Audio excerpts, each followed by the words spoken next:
Good afternoon, everyone. It's wonderful to be in Paris. And I also want to say that I think this panel, which is called India on the Front Row or Behind the Scenes, is a perfect follow-up to the presentation by Nicolas Dross, which really talks about bilateral trade between Europe and India. And in this case, we will particularly explore France. So the purpose of this panel is really to explore the role that India has played historically and continues to play in the global luxury ecosystem. Now we all know that India is referred to not just a market but a civilization, which is many thousands of years old. And luxury somehow has intrinsically been a part of the DNA of this country, right? Craftsmanship, savoir-faire, architecture, all the way down to cuisine, right? So we know that this is very much ingrained in the DNA. And today we try to explore why is it that despite that, perhaps, when we say, can you think of one or three or five Indian luxury brands, or luxury brands coming from India, it perhaps still is a bit of a question mark, right? So that's the idea behind this panel. So I'm going to start with Dhruv Kapoor. Dhruv Kapoor is a bright young Indian fashion designer who has been showing at Milan Fashion Week for almost a decade. Congratulations, Dhruv. Because it obviously means you're doing a lot to put yourself, the brand, out there in the world, literally on the front row. My question to you is, why did you choose to show in Milan all those years ago? And how has this helped to shape the narrative around the Dhruv Kapoor brand? So I feel Milan, for me, since I studied there, lived there for a bunch of years, worked there, so it was a dream that was building in my head, is to come back one day when it's time to show with the legacy and share our story to a wider audience. And that's how it started for us. In terms of difference, we obviously have the brand is majorly based in India, but Milan gave us the opportunity to share the message and the values with a much, much larger audience. And that was the start. And what have you done? What are you doing specifically to, showcase India modern, as you like to call it? Because in the end, one is the savoir-faire, the embroidery, the craft techniques, but the other is really the silhouette, the shape, the design. Have you adapted that? Of course, it is there. I can't deny it, but as a brand and what personally comes to me, it is never really about direct representation of the country, but it is more about thinking and the Indian instinct by which we work. It might have the Indian intuition, it would have the Japanese restraint, the European precision, and maybe the American ease. So it's a combination of all those aspects. And that's what I enjoy the most. So it's never going to bind you into a small space. You are free to explore. I'm never really hell-bent on using too much of heritage, because if you keep preserving it, there's no purpose for it. You need to really evolve that same heritage and present it in formats that are understood and accessed by global markets. So that becomes the main point for us. Right. Ankit, I'm going to move on to you. So, Ankit Mehta, you come from a family, a generational family working in the gems and jewelry industry. Quite literally for many, many years behind the scenes. But it was a few years ago that you made the decision to actually step out from behind the scenes and onto the front row by starting a brand of your own. It used to be called Her Story, a fine jewelry contemporary brand coming out of India. But a couple of years ago, you made the big step and the big decision to actually take it global, and you started with Paris. And the brand's called Maison Aneka, right? So Maison Aneka used to be her story, and that's what it became. And the question is, how has that experience been for you, and what have you learned from it, from taking an Indian brand global, literally in terms of retail? Thank you for the question. My great-grandfather used to live in Paris in 1905, supplying pearls to many luxury houses here. So that's how far back we've been as a family involved in the back of house supply side of diamonds and gemstones. And we all know that most of the diamonds and gemstones come from India. But when it comes to jewelry, we don't carry the same reputation of excellence and fine. We have the craft, but we don't carry the same reputation globally. That we could produce jewelry of extremely high quality with the best sustainable practices. And for me, the departure from the back of house supply side to creating this own expression was to be able to show what India and Indian talent is truly capable of and bring that to the world. And I think the journey to do that has not been easy because we have always had the craft, but expressing that craft in a design language that is contemporary enough that anyone in the world could connect with it, anyone in the world could relate with it, not the version of India that most people stereotypically think about, the palaces and the elephants, and that's not the India we live in. That's the India we have in our weddings. But that's not the India we live in. So I think we felt that there was a need to express this modern India that's very global and very contemporary. And I think that was the first challenge, to create a design language where it carried Indian, like he said, Indian spirit, symbols, but it was not Indian in the way we understand the traditional India. I think that design muscle, it took some time, and I needed some support and mentoring from European mentors, friends, etc. And the other was to be able to deliver that craft in a manner of excellence that is on par with the best quality in the world. I think these two barriers were the biggest. Probably took a good 4 or 5 years to create that. And then the last one was the fact that craftsmanship gives you respect, but storytelling gives you the premium. And I think what we learned coming to Paris and Italy and looking at the brands was the delivery of that craft, the retail theatre, the experience, the clienteling, the aesthetics. And I think to be able to express and go through that line, that was the third challenge. And I had to again work with a lot of European friends, consultants, etc., to break that barrier, to be able to deliver the expression in totality. And I think that's been a very learning, rewarding journey. It's still early days. But I think many young brands and designers from India, as they build their retail businesses globally, will have to cross these frontiers. And then we can get the success. For many years, the world has respected the hand of India. My ambition with my craft is that they should respect the name. That's the vision. That's a great response. And with that, Arun, I want to come to you. So Arun, Jothi, you're the founder, director of Amal Embroideries. This is a workshop and atelier that's been operating in Mumbai for close to 20 years. And one of the key things that you've been doing through Amal is to service the global luxury industry.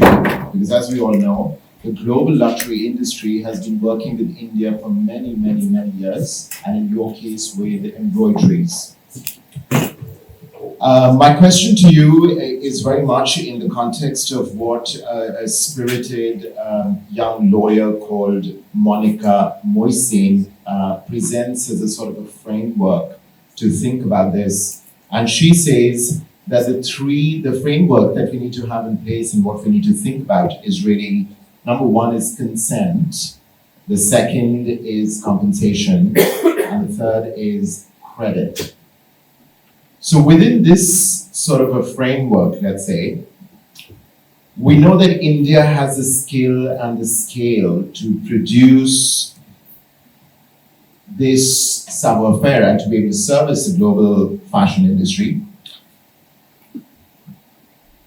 what is required now, since you're already doing this? You're doing it very, very successfully. You're working with some of the top brands in the world.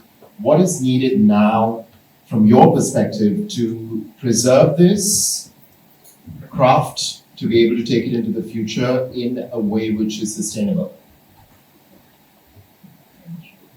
So, I think the craft is, at Amal we work for some of the most celebrated brands in the world, and by nature we are always in the background, and the brands have a hesitation to claim that the work is done in India, and it's also with fair reasons, I would say, because there are well documented cases of exploitation in the craft sector in general. And so, but I think hiding the supply chain is not the way for improving it. I think brands need to regulate, to audit the supply chain, but at some point recognition must come to the countries. At Amal we have always tried to build factories that have the highest standards in terms of health and safety. We do not subcontract because it's very hard to manage or monitor how your goods are produced. So we produce everything in-house. We ensure living wages for our artisans. We give them all the facilities that the European atelier would provide.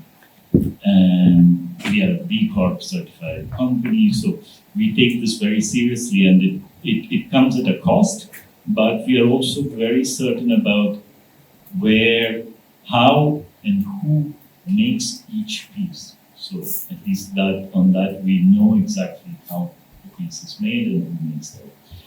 And when I say that recognition should be given, it's not about vanity, because recognition is often considered as a thing about vanity. But I think it's more a mechanism by which you transmit or you give value to the craft. And by doing that, you bring recognition which also encourages the next generation to follow the craft. So as long as it's hidden, you can provide the best salaries, but I think recognition will encourage the younger generation to come and work in this craft. I think that's one of the reasons why I think recognition is important more than I think this craft is not, and I don't think the craft is any one country can claim that the craft is theirs. But today, I think India is the only country which can produce in the let's say in the quantity that is required for the luxury industry, and in the skill set that we have. Sure, the skill and the scale is there, and what you would want is the recognition, which is which is linked to the credit part, let's say, in the framework that I was referring to as well. But also, from a business point of view, is there an opportunity for what is called craft or cultural diplomacy here as well? Because can this really be a point to sort of, as well, we just heard about all of the technicalities between, let's say, the EU and India and FTA. Can craft be an element that can be used diplomatically as well to push the narrative and to get more credit? I think provenance is such an important term in luxury. It's where a certain fabric comes from, or where a certain leather is produced, or where a gemstone comes from, has always been given credit because it creates value. And I do believe that craftsmanship should also have that because it would give value, but it also then is good for the diplomacy, I think. You know, there's just to press on that a bit more. We all know of the very famous designer Dries van Noten, and I use this example because I know that he's been working with India and with Indian craft and embroideries for definitely several decades.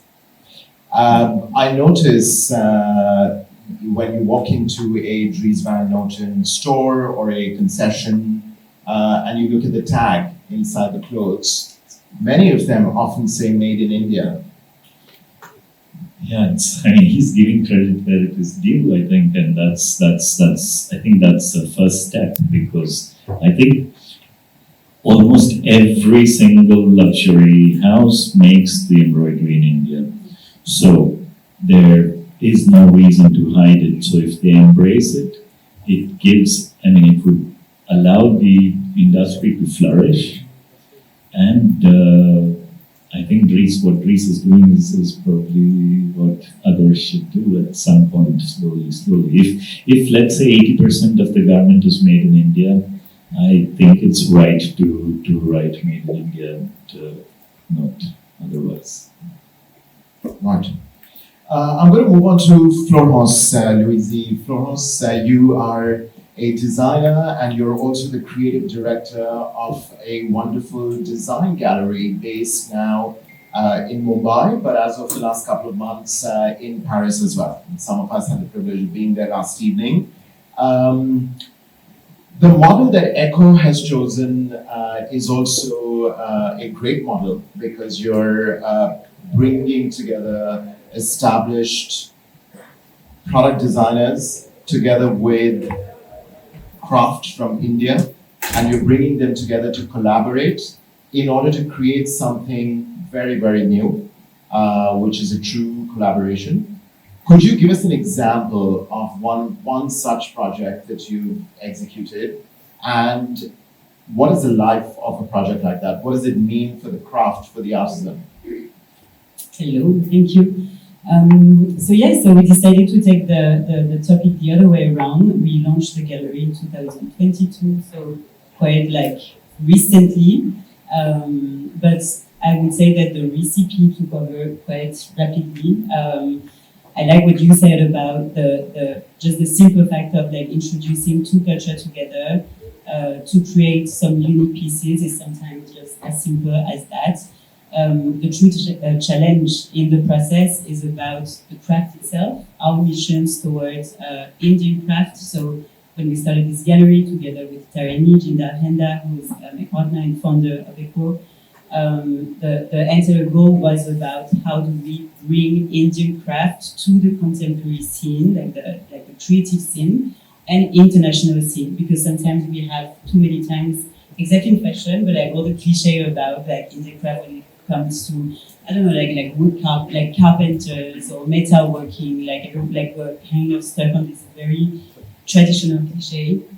And we like tradition. We want to keep this tradition alive. We just want to introduce it to different visions, so the craft keep evolving and continue to live. So it's important for us to be able, and for India, where the gallery is based in Mumbai, to reintroduce those craft within a different look, I would say. I think one of our best collaborations that we've done and the best craft that we investigated, but also for the longest time, was the Biterie, which is a craft from Bida, which is a metal working with an incrustation of silver yarn into a layer of metal that you then oxidize the black because you boil it in the mud of the village. I mean, just the storytelling of that craft is already a story in itself.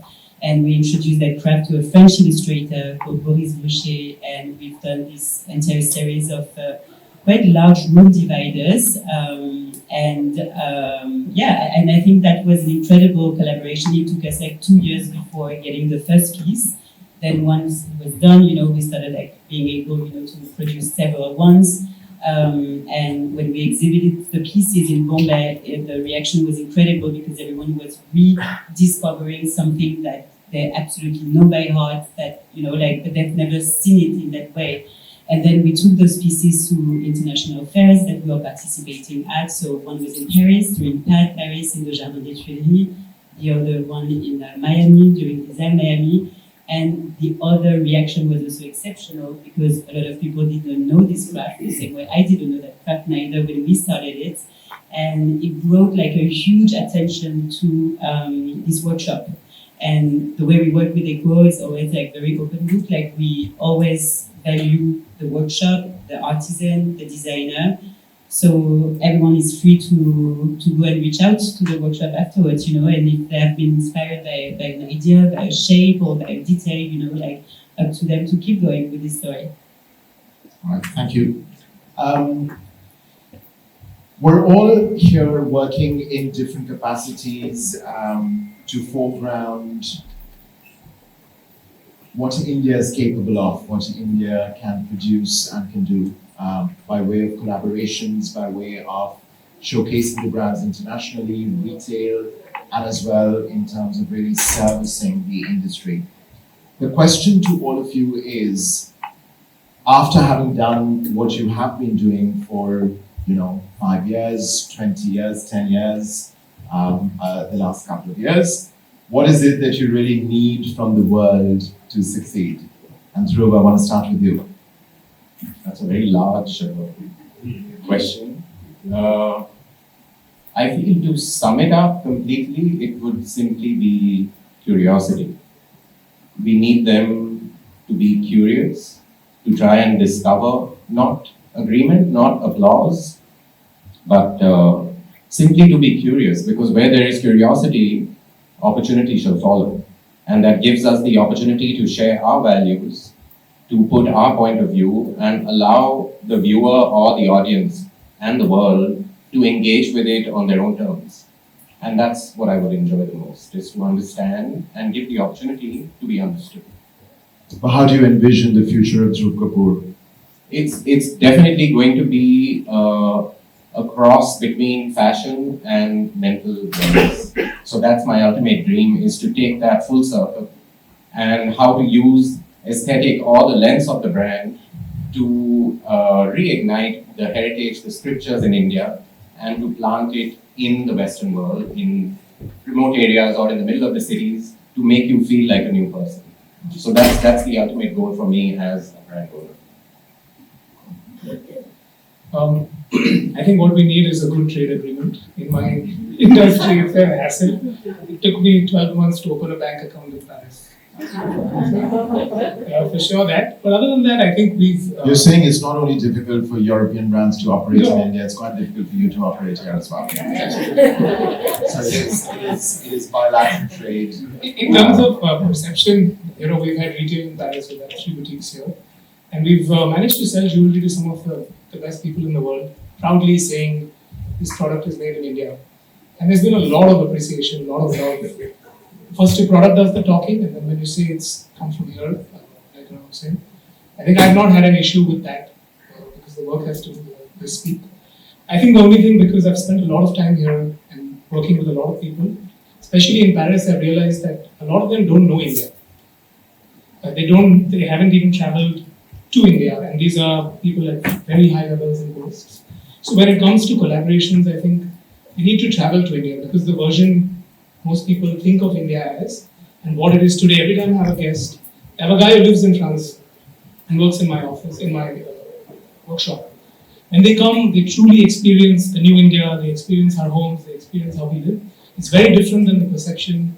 And I'm saying this even today, like with all the technology and digital, I still find it surprising that there's a notion about India that is so far from the reality of India today. So I think we should just encourage, and these forums should encourage a lot of travel. It's one thing to speak in a conference, it's the other thing to actually go out there and see those workshops, see that a jewelry company can run an entire atelier on renewable energy. You won't get that so easily in France. If you had an atelier here as easy, you would get it in Andheri, in Mumbai. Your entire plant can run on renewable energy with the best people practices, that are there on par with the world. But you have to see it to believe it. So I think that should be encouraged through these forums. So curiosity and travel. Arun. I think in my craft, at least in the craft of hand embroidery and let's say the sector that I work for, the luxury Maison, they know what is done where. So it's not about educating or even curiosity, because I think it's the only place where, as I said before, you can do it in the scale that's required for the luxury industry. I think, as we said, a little bit of recognition, owning up to the fact that it's made in India is already would be a huge help for us. And I think for us especially, because I think we do see the risk of losing this craft over the next generations, because it's very hard to convince this generation people to come and work in craft, so and I think the luxury brands can change that narrative and also make it attractive. Yeah, and for me, I would say like more partnership and collaboration. I truly think that whether you're French or Indian or anything, it's just like, it's always a more powerful tool. And I agree with Ankit, is also traveling, because it's true that there is a lot to discover about the actual India and these actual markets.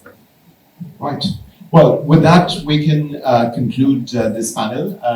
The title of the panel was quite consciously ending with a question mark, because the important thing is to ask the question, to think about it, and to see what is the way forward. Right. So thank you all very much for sharing your thoughts on this. Thank you.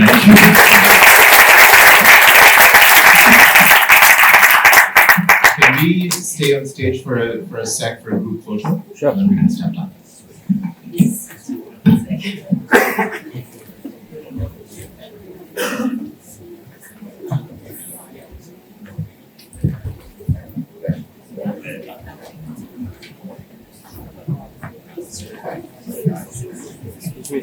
Excuse me, sir.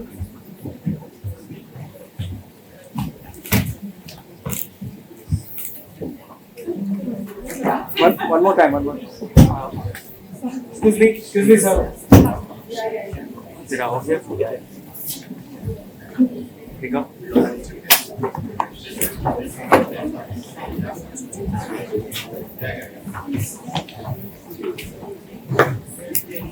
Let's go this.